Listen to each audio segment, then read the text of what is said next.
3 और 4 में भी आ वीडियो આપણે ગાઉસ લોના 4 ઉપયોગો પર ડિસ્કશન કરી હતી કે તારનું વિદ્યુત ક્ષેત્ર શોધી શકાય, જે આપણે શોધી નાખ્યું. સૂત્ર યાદ છે?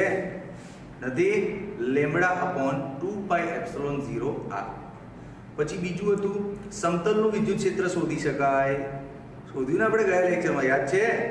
Sigma upon 2 epsilon 0. ઓકે, હવે ત્રીજો વારો છે આજે કવચનો, અને આની પછીના વિડીયોમાં ગોળો લઈશું એટલે ચેપ્ટર આપણું પૂરું થાય. ચલો, વિદ્યુત ભારિત કવચનું વિદ્યુત ક્ષેત્ર.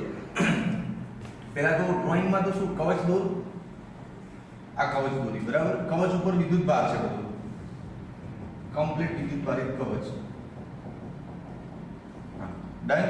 અચ્છા, આની ત્રિજ્યા લઈ લઈએ આપણે કેપિટલ R, અને આની પર જે કુલ વિદ્યુત ભાર છે કેટલો છે? Q. ઓકે, હવે આ કવચનું વિદ્યુત ક્ષેત્ર ટોટલ 3 જગ્યાએ આપણે વિચારવું પડે. કઈ 3 જગ્યા? એક તો કવચની બહાર અહીંયા કોઈ બિંદુ છે, કેટલું વિદ્યુત ક્ષેત્ર આવશે આનું? ઓકે. બીજું, કવચની સપાટી પર કેટલું હોય? ત્રીજું, કવચની અંદર કેટલું હોય? ટોટલ 3 જગ્યા પર વિદ્યુત ક્ષેત્ર વિચારવું પડે. સૌ પહેલું આને વિચાર, આનો જવાબ આવશે ને એટલે તારે આ બધા કામ ઈઝીલી થઈ જશે, બરાબર? ચલ, આ બેને હાલ રહેવા દઈએ. ચલો, કવચની બહાર જગ્યા કેટલી દૂર હશે? સપોઝ અહીંથી r અંતરે હશે. ઓકે. અચ્છા, આ કેસમાં તારે એવું તો વિચારવાનું છે કે આ કવચનો બધો વિદ્યુતભાર અહીંયા કેન્દ્ર પર કેન્દ્રિત હોય, એટલે આ ડિસ્ટન્સ લેવાય r. ઓકે, ચલો વાંધો નહીં. તો સ્ટાર્ટ કરો થિયરી લખવાનું. પહેલો પોઈન્ટ શું કે આકૃતિમાં r ત્રિજ્યાની વિદ્યુતભારિત કવચ દર્શાવી છે. આકૃતિમાં r ત્રિજ્યાની વિદ્યુતભારિત કવચ દર્શાવી છે. ઓકે. બીજો પોઈન્ટ, કવચ પરનો કુલ વિદ્યુતભાર Q છે. કવચ પરનો કુલ વિદ્યુતભાર Q છે. ઓકે. નેક્સ્ટ પોઈન્ટ, કવચના કેન્દ્રથી કવચની બહાર r અંતરે વિદ્યુત ક્ષેત્ર શોધવું છે. કવચના કેન્દ્રથી r અંતરે વિદ્યુત ક્ષેત્ર શોધવું છે. ડન. ઓકે. અચ્છા, આ r કેવું છે? ત્રિજ્યા કરતા મોટું છે ને? હા. ચલો, અહીંયા વિદ્યુત ક્ષેત્ર શું થશે? તો આપણે આ આખી થિયરી ગાઉસના નિયમથી સેટલ કરવાની વાત થઈ ગઈ હતી આપણી. ચલો, તો ગાઉસ માટે શું કરવું પડશે? બંધ પૃષ્ઠ લેવો પડશે. किधर है बंद पृष्ठ? इधर तू खड़ा है, यहां से बंद पृष्ठ चाहिए, तो आप एक काल्पनिक गोळाનો વિચાર કર, है ना? हाँ, આ થઈ ગયું તારું બંધ પૃષ્ઠ. તો લખ કે સ્મોલ r ત્રિજ્યાના ગાઉસિયન પૃષ્ઠની કલ્પના કરો. સ્મોલ r ત્રિજ્યાના ગાઉસિયન પૃષ્ઠની કલ્પના કરો. ઓકે, ચાલ. હવે તું આ પૃષ્ઠ ઉપર ખાસિયત જો, આ પૃષ્ઠ ઉપરથી જે પસાર થતું વિદ્યુત ક્ષેત્ર કઈ દિશામાં હોય? તો જો આ પ્લસ છે ને, એનું વિદ્યુત ક્ષેત્ર આમ જશે, આમ જશે. એટલે બધા વિદ્યુત ક્ષેત્ર સપાટીને લંબ હશે આમ, બરાબર? At the same point delta s પણ સપાટીને લંબ જ છે કે નહીં? તો આખા ગાઉસિયન ગોળા પર, કાલ્પનિક ગોળા પર જો વિદ્યુત ક્ષેત્ર અને ક્ષેત્રફળ સદિશ વચ્ચે ખૂણો વિચારીએ તો 0 આવે. આવે ને? ચલો અહીંયા આવી જાઓ. Cameraman settle. ઓકે, આમ ફ્રન્ટમાંથી લીધું. ઓકે. ગાઉસિયન પૃષ્ઠ પર દરેક બિંદુએ વિદ્યુત ક્ષેત્ર અને ડેલ્ટા s સમાંતર છે ભાઈ, માટે થીટા શું થશે? 0. ચાલો, હવે લઈ લો ગાઉસિયન પૃષ્ઠ સાથે સંકળાયેલું ફ્લક્સ. ગાઉસિયન પૃષ્ઠમાંથી પસાર થતું flux. Flux E delta s cos θ Q by epsilon 0. Clear? આ ક્યાંથી આવ્યું સર? એ ભાઈ છેલ્લા 4 લેક્ચરથી આ શીખવાડું છું. ચાલ, E ડેલ્ટા s cos 0 એટલે 1, આ Q by epsilon 0. ઓકે, ચાલ, આ ડેલ્ટા s એટલે શું? ડેલ્ટા s એટલે ગાઉસિયન સરફેસનું ક્ષેત્રફળ, કોનું ક્ષેત્રફળ? Gaussian surface. કેમેરામેન અહીંયા નજર મારો. જો સપોઝ આ અહીંયા ડેલ્ટા એસ, સર અહીંયા લઈએ જગ્યા નવી છે ફ્રેશ. જો આ તારો ડેલ્ટા એસ, તો ડેલ્ટા એસ ના નાના નાના ટુકડાઓ ભેગા કરજો, આખો ગોળો આમ બનશે, આ નાના નાના ખંડો આમ બનશે ને બધા. તો ડેલ્ટા એસ એટલે આખે આખા ગાઉસિયનનું ક્ષેત્રફળ. હવે ગાઉસિયન ગોળાનું ક્ષેત્રફળ 4 પાઈ સ્મોલ r, કેમ કે ગાઉસિયન ગોળાની ત્રિજ્યા તારી સ્મોલ r છે, બરાબર? ઓકે. આ q એટલે સિગ્મા ઇન્ટુ a. હવે પાછું એક તકલીફ થઈ, શું એ સાહેબ? સિગ્મા તો ખબર છે પૃષ્ઠ ઘનતા, આ a શું થાય? આ એક ક્ષેત્રફળ છે. કોણ? વિદ્યુત ભાર જ્યાં હોય ને આ એનું ક્ષેત્રફળ છે. તો વિદ્યુત ભાર ક્યાં છે દોસ્ત? આ નાના ઓરિજિનલ કવચ પર વિદ્યુત ભાર છે, તેનું ક્ષેત્રફળ લેવાનું નામ. તો એનું ક્ષેત્રફળ શું આવશે? 4 પાઈ r². ક્લિયર? તો 4 પાઈ કેન્સલ. ફાઇનલ જવાબ આપણો આવ્યો વિદ્યુત ક્ષેત્ર સિગ્મા બાય એપ્સિલોન 0 r²/r². બોલ ભાઈ, ક્લિયર છે? આ આગળની બે થિયરી તું ભણ્યો હોય ને મારા વિડિયોમાં, તાર અને સમતલ વાળી, તો આ થિયરી તને રમકડા જેવી લાગે.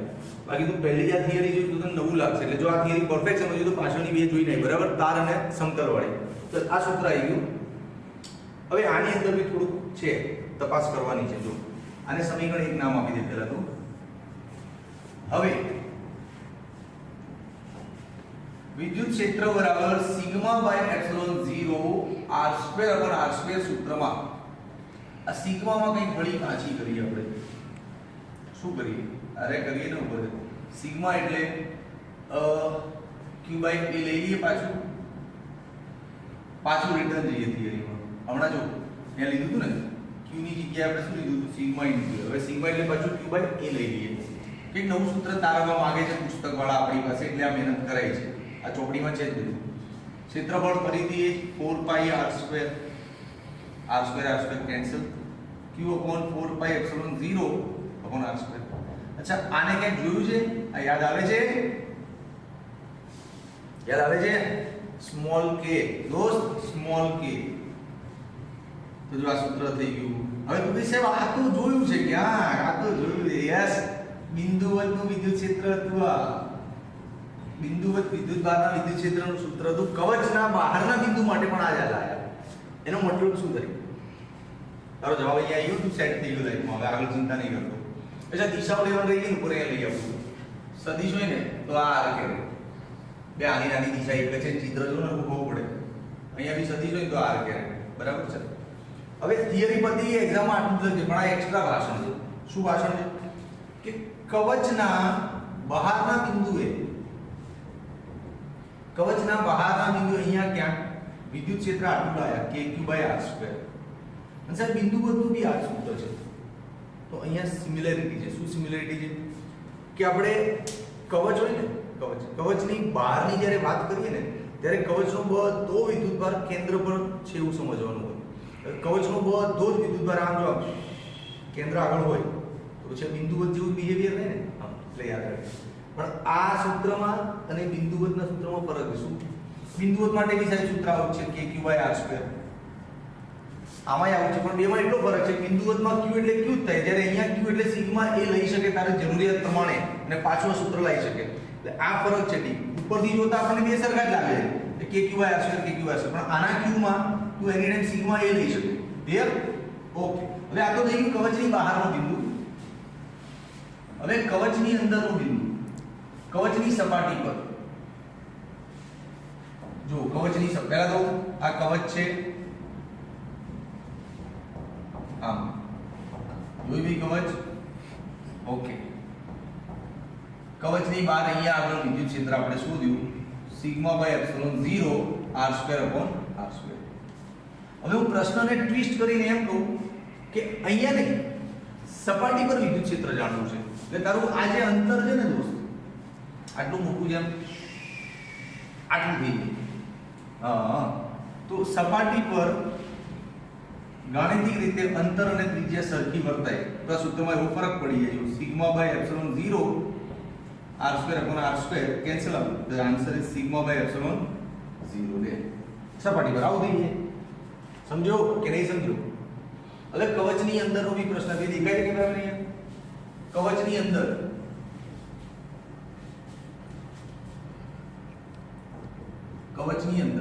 ચાલ જો આ તારો કવચ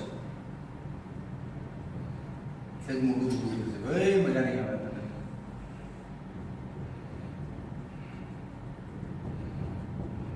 આ કવચની અંદર કોઈ બિંદુ નક્કી કર. સપોઝ અહીંયા આગળ વિદ્યુત ક્ષેત્ર તારે શોધવું છે. ડન. જ્યાં વિદ્યુત ક્ષેત્ર શોધવાનું ત્યાં ગાઉસનું કાલ્પનિક પૃષ્ઠ વિચારવાનું ને, તો ચાલ અહીંથી ગાઉસનું પૃષ્ઠ વિચાર ભાઈ. આ તો લોચો શું થશે ખબર? તું જેવું આમાં ગાઉસનું સૂત્ર લઈશ ને, આમ E ડેલ્ટા S બરાબર Q બાય એપ્સિલોન 0. યસ આ 0 થઈ જશે. Q કેમ Q 0 થયો? કેમ કે આપણે નિયમ એવો હતો કે આ Q નો મતલબ શું? ગાઉસિયન પૃષ્ઠ વડે ઘેરાયેલો વિદ્યુતભાર એટલે આ Q થાય દોસ્ત. હવે તે ગાઉસિયન પૃષ્ઠ આ વખતે અંદર લીધું છે તો વિદ્યુતભાર તો બધો બહાર રહી ગયો છે, અંદર ક્યાં કોઈ વિદ્યુતભાર જ ઘેરાયો છે નથી, ઘેરાયો ને, એટલે આ 0. તો E બરાબર 0. યસ, વિથ કોન્ફિડન્સ કે કવચની અંદર ગમે ત્યાં વિદ્યુત ક્ષેત્ર શું આવશે? 0. કોઈ બી જગ્યાએ લઈ લે, ક્યાંય વિદ્યુતભાર જ નથી અંદર. સમજો? તો કવચની ટોટલ 3 જગ્યાએ વિદ્યુત ક્ષેત્ર આપણે શોધ્યું ને આની અંદર થિયરી પૂરી થાય. પણ આની અંદર એક એક્સ્ટ્રા ગ્રાફ પૂછાય, એ મને બતાવવો પડશે. પહેલા તું જોઈ લે કે આખું વિઝન આપી દો છોકરાનો, નોટ્સ લેવાય તો સ્ક્રીનશોટ માટે લઈ લો એકવાર.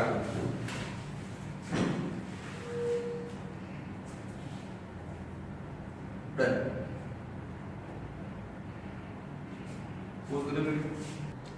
ઓકે, હવે જુઓ કવચનું વિદ્યુત ક્ષેત્ર બોર્ડની પરીક્ષામાં કેટલું લખવું તે જોઈ લીધું બધું. ઓકે, હવે મેઇન છે આનો ગ્રાફ પૂછાય. ગ્રાફ પ્રશ્ન એવું બને આની અંદર જ છે પ્રશ્ન, એક્સ્ટ્રા ક્વેશ્ચન. સમજ ને, આને કે નંબર નહીં આપતો, એક્સ્ટ્રા ક્વેશ્ચન કે કવચ માટે વિદ્યુતભારિત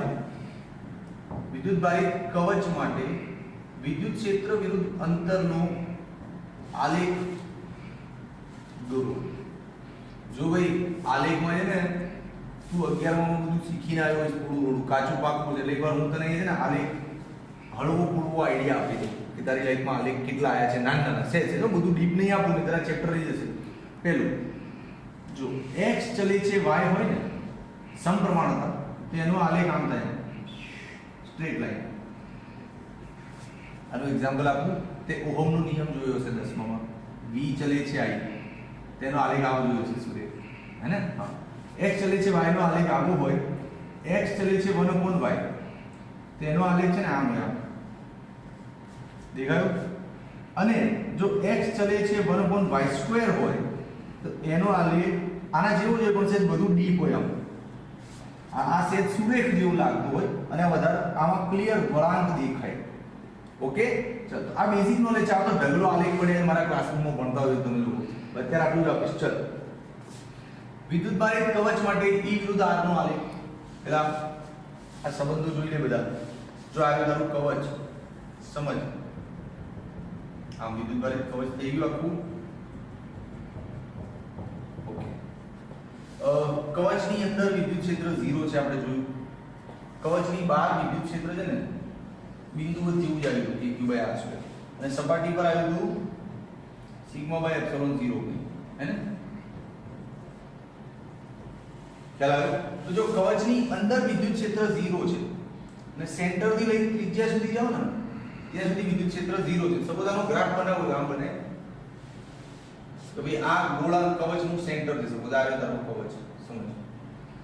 આમ કવચને આમાં ના દોરીશ, તારે ગ્રાફ દોરવાનું છે ને. સેન્ટર થી લઈને ત્રિજ્યા સુધી જઈશ ને ત્યાં સુધી આ વિદ્યુત ક્ષેત્ર 0 છે, એટલે આ અક્ષ ઉપર કઈ જ આવશે નહીં. વિદ્યુત ક્ષેત્ર 0 0 0 0 0 0. હવે જેવો સપાટી પર આવીને બહાર જઈશ ને તો બહાર જો વિદ્યુત ક્ષેત્રનો સંબંધ આવો છે 1/r² જેવો છે ને. તો અહીંથી હવે આગળ જાવ, આ બે આ કેન્દ્ર છે ગોળાનું, તો ત્રિજ્યા સુધી આવી ગયો. હવે અહીંથી આગળ જાવ, એક કવચની બહાર નીકળી ગયો, બહાર નીકળી છે એટલે આલેખ આમ થઈ જશે. કેમ? x ચલે છે 1/y² નો આલેખ આવો હોય ને, તો જોઈ લે E ચલે છે 1/r² નો આલેખ આવો હોય. પણ આ આલેખમાં કોન્ફિડન્સ લાવવા માટે તેના સૂત્ર ખબર હોય. એના સૂત્ર ખબર માટે થિયરી શીખવી પડે, બાકી ગોખવાનું કઈ ના આવે ફિઝિક્સમાં.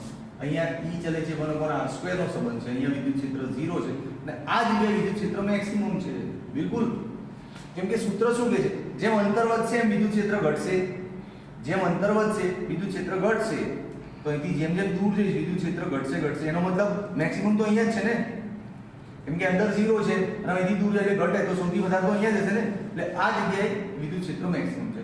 ભાઈ આ બહુ આઈએમપી આલે છે દોસ્ત. હા, હવે કમ્પ્લીટ તારું એનસીઈઆરટી સેટિસ્ફાઈડ થાય કવચ માટે. ઓકે. જો ભાઈ વિડીયોમાં મજા આવી હોય ને તો કમેન્ટ કરે, ના આવી હોય તોય કર ને. તારે તો કહેવાનું છે કે સાહેબ વિડીયોમાં મજા આવી કે ના આવી. બરાબર, આ ગ્રાફ બધું શીખવાડ્યું છે તો કંઈક તો વેલ્યુ કર દે. શેર કર, સબસ્ક્રાઇબ કર, કમેન્ટ કર. ચાલો.